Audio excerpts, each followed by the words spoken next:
So thank you very much. May I invite the paper presenters from this morning and this afternoon to come up to the stage for an opportunity to discuss these ideas further and to answer any questions we may have from the audience. So please come up.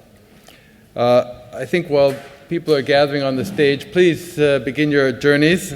I'd like to thank again all of our speakers for their wonderful contributions. This morning we really brought the history of ink art down to the present, and I think this afternoon we wonderfully problematized how the challenge of creating works of art that have a national identity, have a traditional cultural identity, are also very much part of a new global identity, and how to balance those different identities. And I see a real difference between just reflecting on Hou Hanru's remarks, that as the new director of the museum devoted to contemporary art in Rome, he has a very different mandate from the one that I feel I've followed here at the Met. It's one thing to cut across the world and treat globally the idea of contemporary art.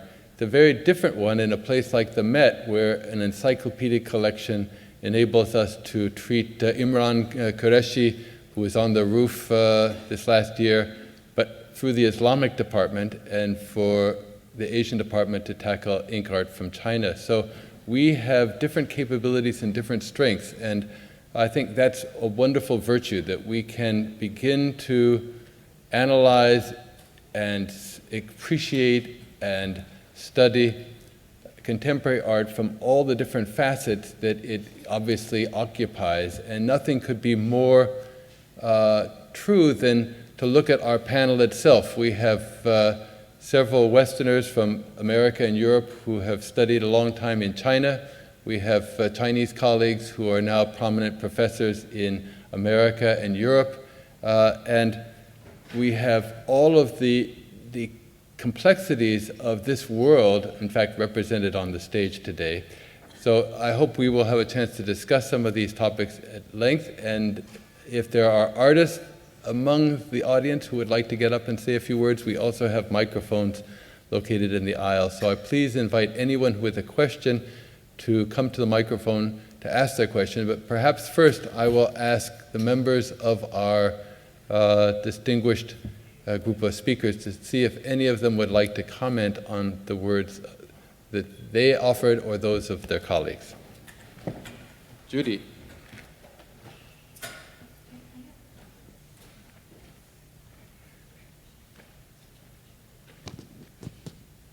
Are they all on? See if I don't see there any.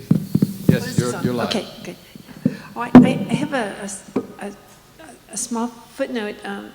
Hou Hanru's paper was very rich and interesting, and I was a week ago I was at the college art meeting in Chicago, and Wang Zhenghua of Academia Sinica gave a very good short paper in which she was arguing that the Qianlong emperors, that we normally look at the Qianlong period's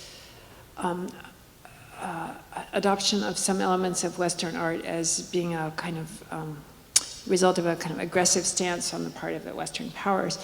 But she was arguing that in fact she is working from the perspective that the Qianlong emperor was trying to embrace imperial power in a kind of global sense by emulating in their own terms, and even better, the material world of Louis XIV and the European kings, and I was thinking as I was listening to your talk, if we accept Wang Zhenghua's hypothesis, then in fact he was doing more than 100 years earlier what the Meiji Emperor succeeded in doing in terms of competing with the West on the West's own powers, on terms.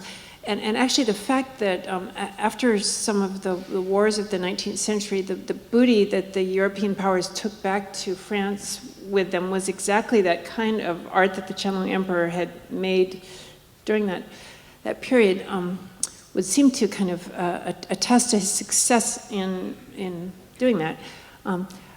But of course, that leaves a lot of very interesting questions, but and particularly about what does that mean, and that what Kang Youwei was complaining about was actually the failure to follow the Qianlong Emperor's trajectory and or kind of return to that state of power. But anyway, so your talk I thought was really interesting in that regard. Well, maybe today the situation has not totally changed either. When you really think about what Chinese leadership is doing, it's very, very similar. Trying to hold on this, on the one hand, a kind of imperial ambition of bringing back a certain kind of renaissance of what Chinese had. On the other hand, it's also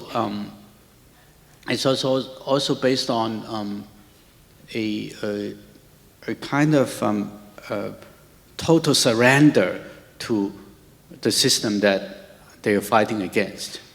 So that I think this is really interesting, that the question of 中学为体，西学为用, or the Chinese is the foundation, or the Western is the application, or reversed. I think we're in this really interesting contradiction. But on the other hand, I think it's also very interesting to understand that maybe we are here somehow simplifying what we imagine the Chinese would be or the Western is. In fact, when you think about how at the time of Qianlong, how people lived, I guess they didn't live in a place where the Chinese were so pure, or the Western influence was so easily to be singled out. But indeed, I guess it's much more mixed, much more hybrid. This cultural hybridity has always been a part of the reality in history. So I guess we somehow need to change our mindset, our intellectual mindset. This is what this discussion that Martina was bringing into about the question of displacement and cultural hybridity. It's so essential. I have a simple question for Wu Hong. If Liu Zizhen came up with this term, 墨香, in what context was it? Was he meaning a work of art created with ink but without the brush, or did he have this idea of blackness in mind? I don't think Liu Zizhen is one of the Chinese painters. He used the term 墨香 or ink image in late 80s, I think. I think Japanese had used the term before him, but in the context of calligraphy, not so much about painting. I don't know Liu Zizhen well, and I never interviewed him or asked him the question. My understanding is since there is no theoretical writing or some, and other Chinese artists also use the term, like Hu Youben also used 墨香. I feel it's more intuitive rather than totally theoretical. It's ink. They use a lot of ink. Xiang is really an image, or has mystical quality, like I Ching. I feel this word itself is very powerful. Just somehow summarize the kinds of visual quality they try to project. That's sort of my understanding. I don't think they have a very clear discourse supporting this term. So it wasn't that you read it in an essay or something, this term is floating around and... Yeah, actually because the time was very limited, I didn't really expand my talk, I sort of find this term is an interesting alternative for the words we questioned yesterday. For example, abstraction, 抽象 or something. These foreign terms. Anyway, people immediately, oh, China, we have a different abstraction, or can we use abstraction? So involved a lot of translation issue.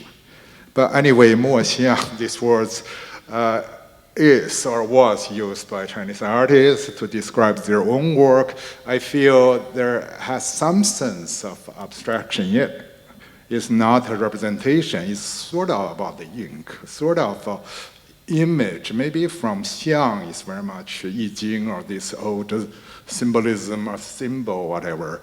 So I feel it could be an alternative term we can consider, rather just stick to this 抽象 or 具象 or something, representation or abstraction.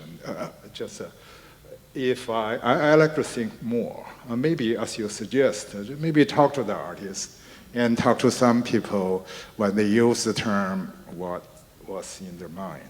That's a good suggestion. Yeah, in fact,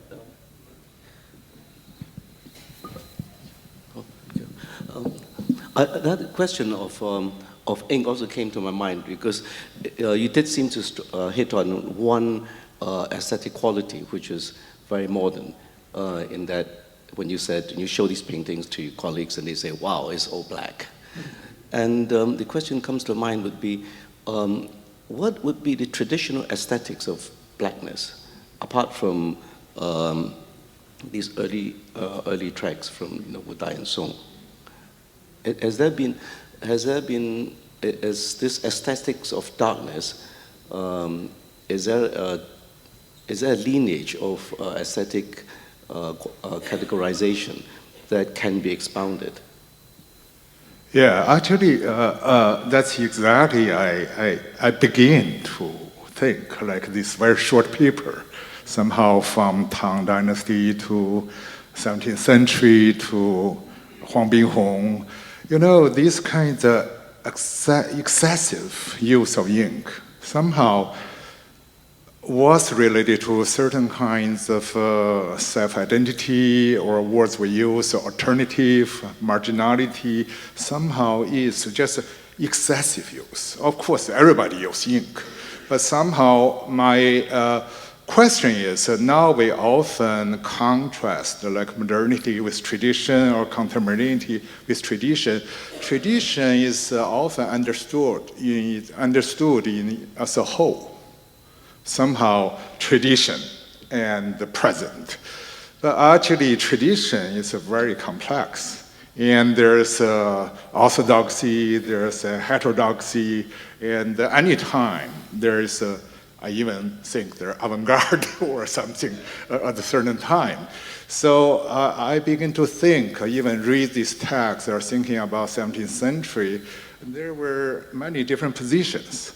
Probably our contemporary Chinese artists, this group, in 80s, 90s, their position somehow, I don't think by design, just somehow repeat some kind of historical pattern. Almost there's a gene, like this ink. Why I feel there was a perception. Even I begin to think, why did Huang Binghong use so much ink? Just so dark. And why Li Keran used so much dark? So I begin to think about these questions. And then tradition is not so simple. That's sort of.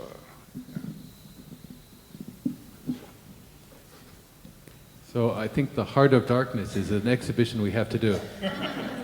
We have an artist, Fengming Chip, who is also in the exhibition, who has a comment or question. It's working? Okay, thank you. I just want to provide a small information about the Mo Xiang. For what I know is after the World War II, the Japanese, they saw the abstract expressionism. So they have the idea, try to inventing the calligraphy in Japan. So they have the movement in that time. So they using the line as the major element to construct all the calligraphy. So and then one step further, they try to take out the literal meaning, and that's just using the more. So become more like the abstract painting. So that is the first time I heard about that terms, more xiang. But I don't know it's related to what you talk about, that is like the chou xiang, more xiang, that kind of thing. Yeah. Thank you very much. Exactly. That is my understanding. Japanese first used the term. I didn't really make that connection because Japanese first used for calligraphy.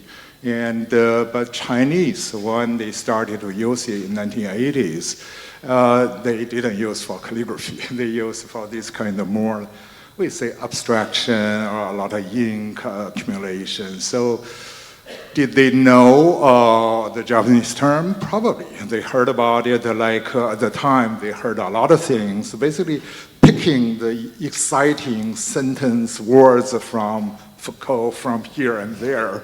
That's very common in the 80s and 90s without a very systematical, historical, or theoretical understanding. But information, I totally agree with you. The same kind of more xiang, these terms in the China and in the Japan is totally different thing. I think it's different. The context is different, and I don't think they use it in the same way. And then the outcome of the artwork is totally different too?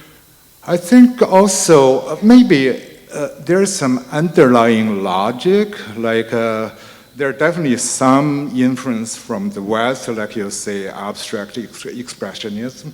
Probably the word was used to negotiate with some kind of modern Western, maybe on that very basic level, there's some similarity. But in terms of style or the real outcome, I don't think they are related. Okay, yeah. Thank you. Well, while you're at the microphone, you could talk about what your meaning is when you use a lot of black. To me, it's all technical. Yeah, because sometimes you want to create something, the feeling you have. But the thing is, the feeling you cannot really describe in words. So it's really, I don't know how to describe it. And in my creation, I just looking for the possibility. So sometimes I using very pale ink, white on white, and sometimes using very dark ink, like really, really, really dark. You think it's totally dark, but once you get into it, you look really closely, they have the character in it. So it's extending your feeling, or maybe your sensibility. So that is the thing. But I don't have that academic terms and related to the culture and that kind of thing. I just follow my own instinct or feeling to doing it. So I don't have the answer for you, sorry. I want to offer another possible interpretation of Mo Xiang. I guess Mo Xiang actually can be translated as the image of the ink, right? If you translate it literally. But that suggests the separation of Bi Mo, meaning brush and ink. But in the original idea of Bi Mo, actually that involves using the Bi, using the brush. That means the performative and the process aspect of making this image. And when you emphasize on the image itself, that was a moment of separation that somehow modernized the practice. So that means the material, the object aspect of the finished work, which can be seen as a kind of Western concept as a base of the definition of the art, being a free art, also called the Beaux-Arts. That was the moment that I guess, crucially changing the nature of this practice. So this separation, I think, is really very important. So the Japanese calligraphy experiments started the moment that they decided to somehow emphasize on the finished image of what the ink can produce rather than the living process of being a calligrapher. So that, again, has to do with this division between an artist and a literacy. Can I follow about the B, because the brushwork now is important. Because around exactly that time, late 80s, early 90s in China, there were debates. And some very famous artists we show, like Liu Guosong, and then Anyway, they basically said that the brushwork is nothing. We should do away brushwork. 笔墨等于零, brushwork, 笔 is zero. So I feel this emphasis on ink and try to get away this brush, either as a movement or this so-called different kinds of 皴法 or texture or whatever. I think they are related in some larger context. Just want to add. But I think what Hanru just said about Xiang means also we cannot talk about abstraction in what concerns ink art, because I think Xiang means it's something that manifests itself, and you cannot abstract it. So it comes into appearance rather naturally, what you also mentioned this morning. I think the word abstraction is not possible to use for ink art. We have questions from the floor. I think first from to the left, and then we'll go back and forth. Please. I have a very simple, selfish question to ask as a Western museum goer coming to see the show for the first time. And I wanted to address the question to Martina, but any panelist should feel free to respond. You mentioned, I'm going to paraphrase badly, post-structuralist construction of self-identity in reference to Yang Jiechang's work. And if I were to just sort of unpack that concept a little bit, is that meaning the personal search for identity or meaning in a world, a postmodern world in which we've been taught to question power or power-motivated external sources of value and meaning? And if that's the case, I'm going to exploit the fact that you're related to Yang Jiechang, your personal experience of the art. So as viewers, as opposed to the artist using the art as a form of exploring personal identity, we as viewers coming to the art, how would you recommend that we approach the works, either Yang Jiechang's works or other works in the show, so that our experience is something that we can use in our own personal explorations of self-identity? And any panelist should feel free to answer. Well, I think that's a big question. I'll try to answer it.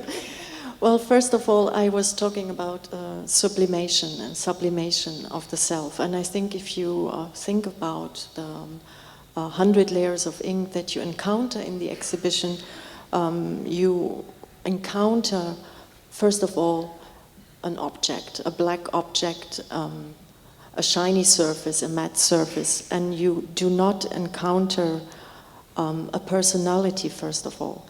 I think the aim of Yang Jiechang was to hide or to sublimate his personality, to get rid of it, and I think he achieved it very well. So this means he tries in another way than Huan Yunping did it through the implication of chance in the creative process. He tries to dislocate, to take his person away from the final outcome of the artwork. And that's what I mean, which is very similar to the idea of deconstruction in postmodern theory.